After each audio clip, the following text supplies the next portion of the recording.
Ce vendredi matin, Blois porte les traces des violences subies il y a quelques heures encore. Les grilles de ce bureau de poste restent fermées. Il a été la cible d'assaillants.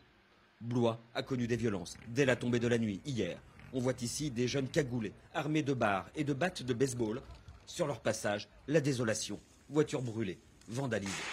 La directrice de cabinet évoquait cette nuit un groupe entre 100 et 200 individus qui aurait commencé assez tôt dans la soirée, puisque des témoins ont prévenu les forces de l'ordre, à préparer des cocktails Molotov. Et puis assez rapidement, en tout début de soirée, en fait, les événements ont commencé avec des feux de poubelle, il y a eu feux de scooter, quelques véhicules, et puis eh bien, c'est monté en puissance tout au long de la soirée et de la nuit.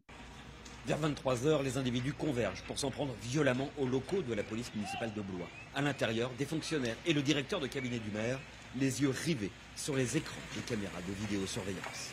Les personnels qui étaient à l'intérieur ont eu vraiment peur.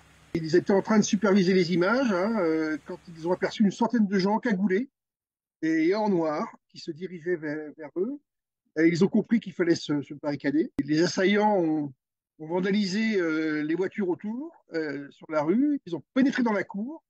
Ils n'ont pas réussi à rentrer dans les locaux, malgré effectivement des assauts répétés, puisqu'il a fallu 2 interventions de la police nationale et municipale pour mettre les personnels qui étaient à l'intérieur en sécurité.